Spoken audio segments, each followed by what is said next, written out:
السلام علیکم ورحمۃ اللہ وبرکاتہ۔ الحمد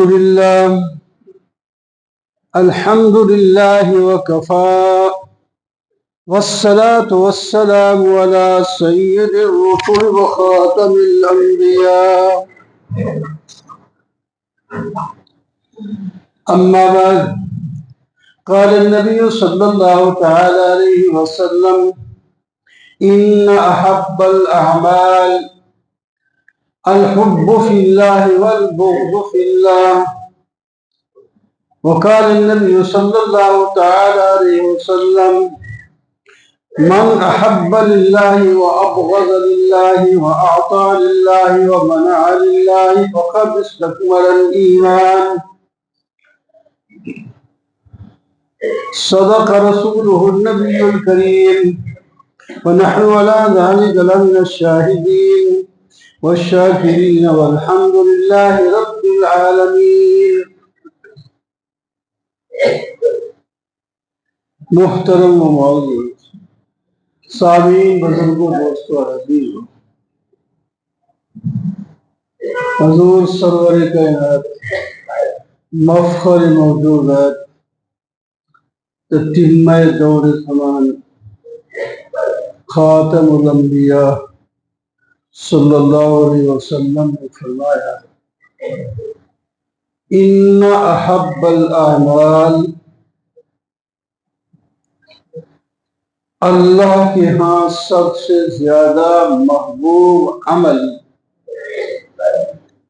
اللہ کے ہاں سب سے زیادہ محبوب عمل اللہ کے لیے محبت کرنا اور اللہ کے لیے کسی سے بغض رکھنا۔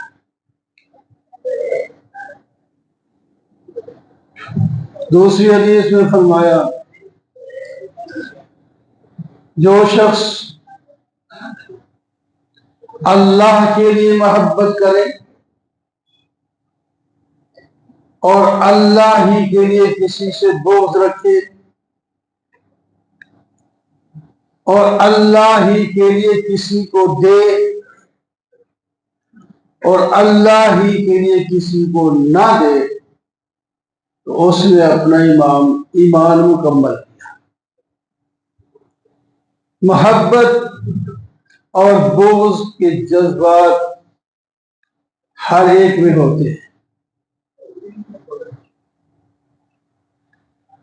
ہر ایک میں ہوتے ہیں۔ فطرتی طور پر محبت بھی لگ جاتی ہے، فطرتی طور پر دشمنی اور بغض بھی ہو جاتا ہے۔ بس ہمیں تھوڑی سی ہمت کرنی چاہیے کہ ہم محبت کریں تو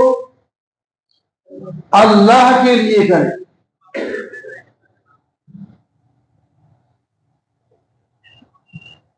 اور کسی سے بغض ہے تو وہ بھی اللہ کے لیے ہونا چاہیے۔ یہ ایک بڑی اونچی صفت ہے۔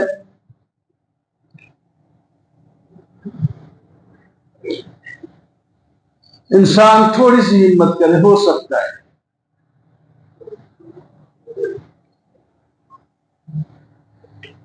اپنی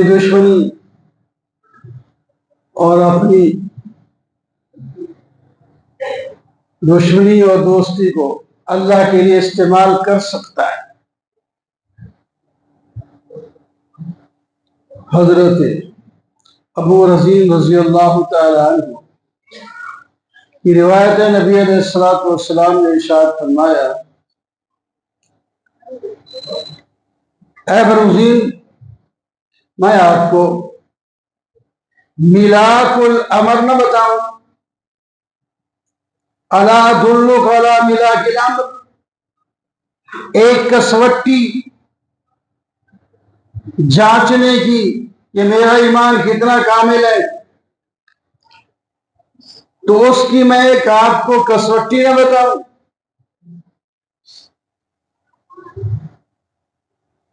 اس کے بعد فرمایا علیک بمجالس الذکر،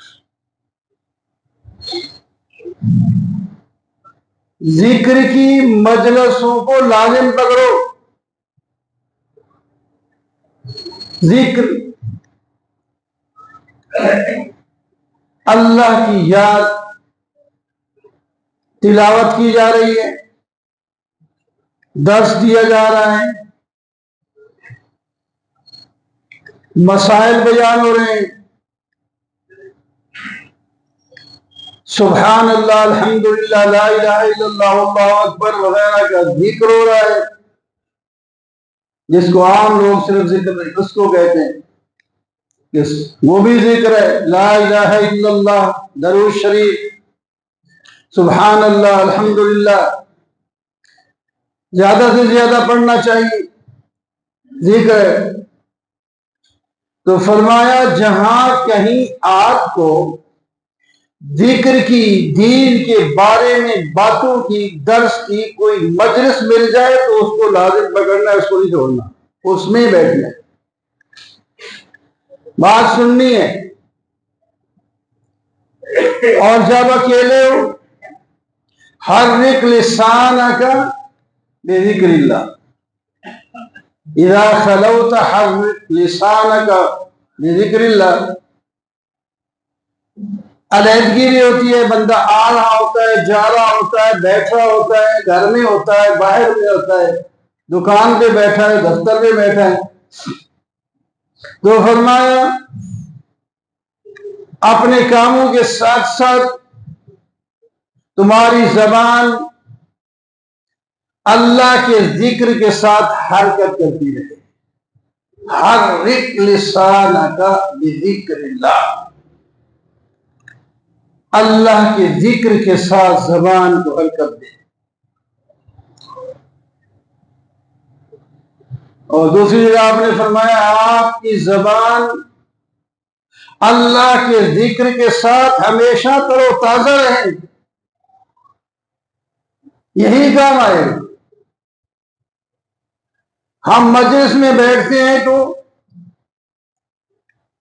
باتوں پہ باتیں کرتے چلے جا رہے ہیں،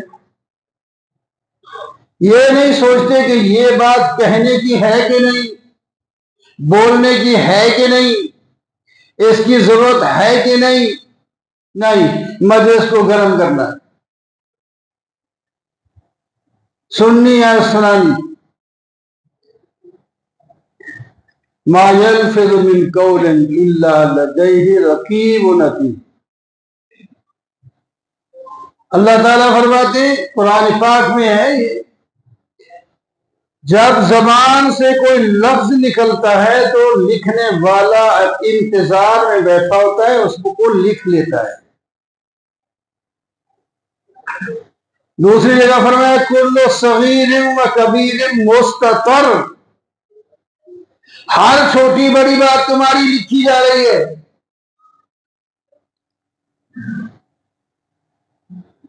جس نے بھیجا ہے یہی اس نے انتظام کیا ہے. قیامت کے روز پوچھا جائے گا یہ بات کیوں کہی تھی، اس کا کیا مقصد تھا، اس کا جواب دینا ہو. تو جب ذکر میں اپنی زبان کو استعمال کریں دوسرے باتوں کے لیے.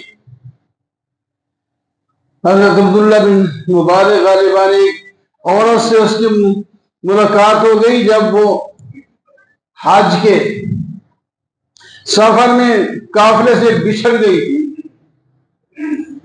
تو اس کے ساتھ وہ لمبا واقعہ وہ نہیں بیان کرتا ہے اصل میں.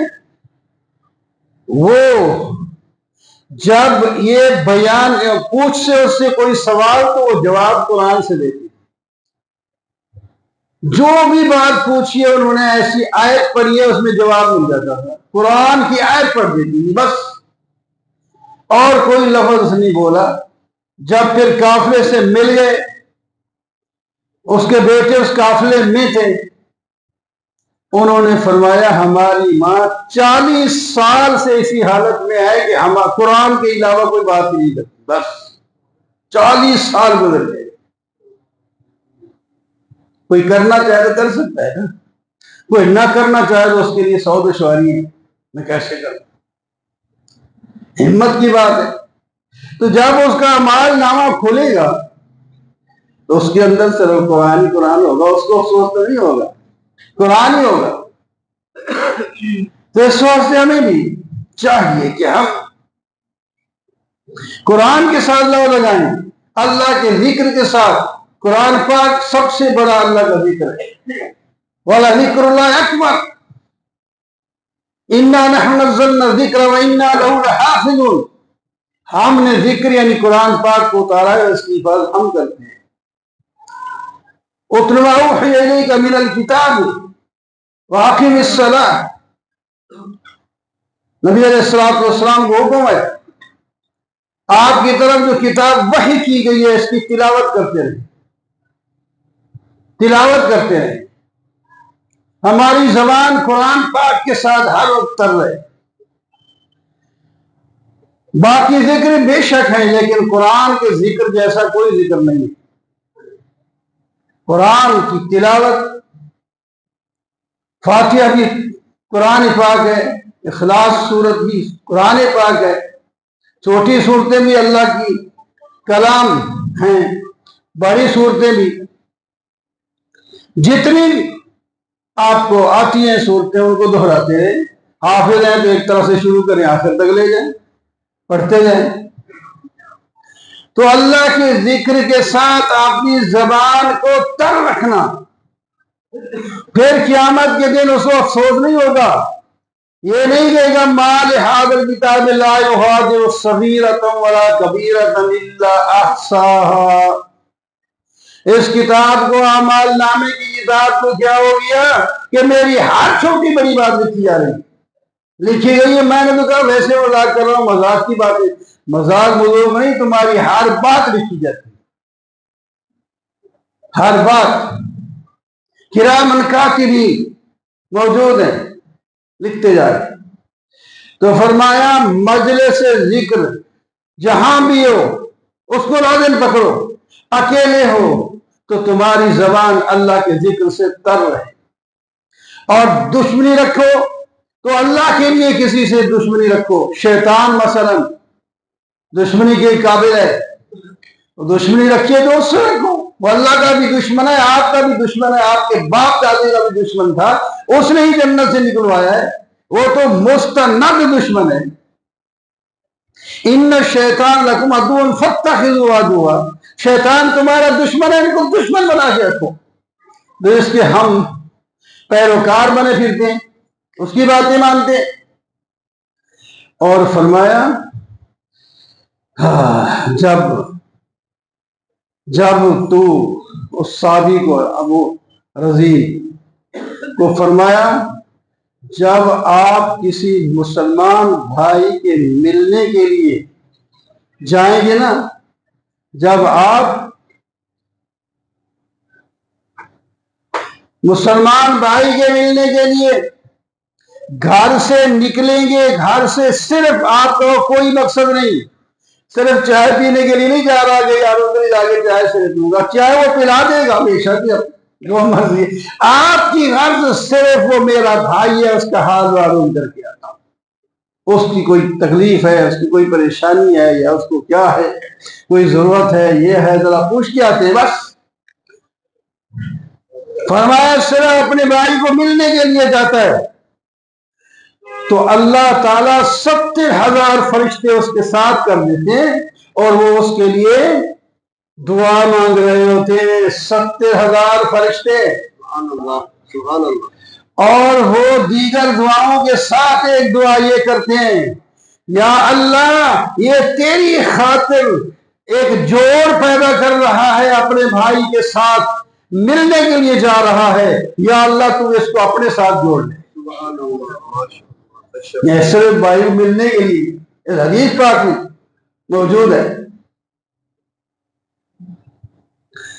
تو ہمیں یہ تعلیمات نبی صلی اللہ علیہ وسلم پر عمل کرنا چاہیے۔ ابھی آپ کو بتایا جا رہا تھا بارش نہیں ہو رہی، اور اس کے لیے استسقاء کی دعا بھی سکھائی گئی ہے، نمازیں پڑھی جاتی ہیں۔ اپنے آپ کوئی بدلنا چاہے، جو گناہ کر رہے ہیں جن کی وجہ سے بارش رکی ہے انہی کی وجہ سے کھل بھی سکتی ہے، وہ بھی ایک عمل ہے استسقاء کرنا، لیکن جس گناہ میں ہم لگے اس کو تو چھوڑتے نہیں، گناہ کو بھی چھوڑیں، گناہ کو چھوڑیں۔ دیکھیں پھر اللہ تعالیٰ گناہ کے باوجود ہمیں کھلا پلا رہا ہے۔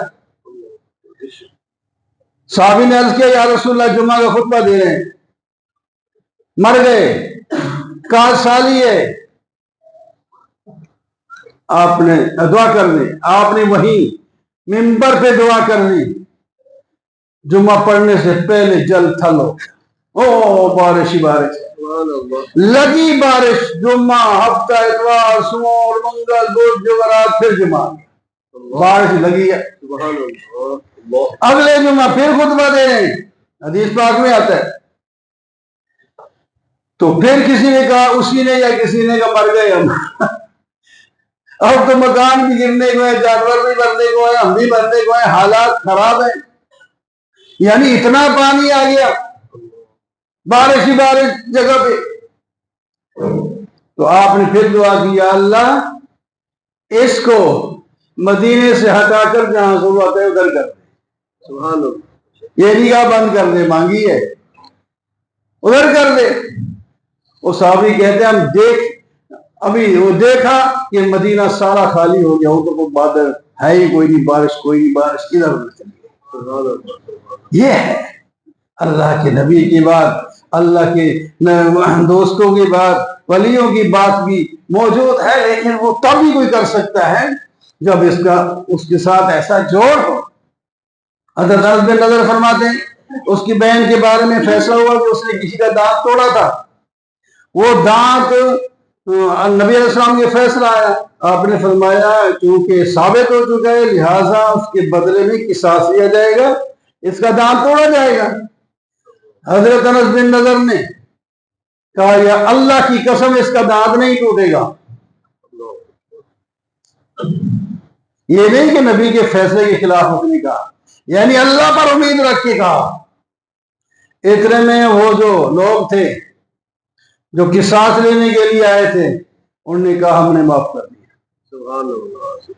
آپ صلی اللہ علیہ وسلم نے پھر تعریف کی حضرت انس کی کہ کچھ لوگ اللہ کے ایسے ہیں قسم کے ساتھ اگر اللہ کو کچھ کہہ دے تو اللہ کر دیتے، اس نے کہہ دیا کہ دانت نہیں ٹوٹے گی، اللہ نے ایسے اسباب بنا دیے نہیں ٹوٹے، تو لہذا ہم اللہ سے دعا بھی مانگیں اور اپنے بارے میں سوچیں بھی کہ کس گناہ میں مبتلا ہیں، اس گناہ کو بھی ختم کریں تو انشاءاللہ اللہ تعالیٰ کی رحمت تو ہے ہی وسیع۔ وَأَقُولُ قَوْلِي هَٰذَا وَأَسْتَغْفِرُ اللَّهَ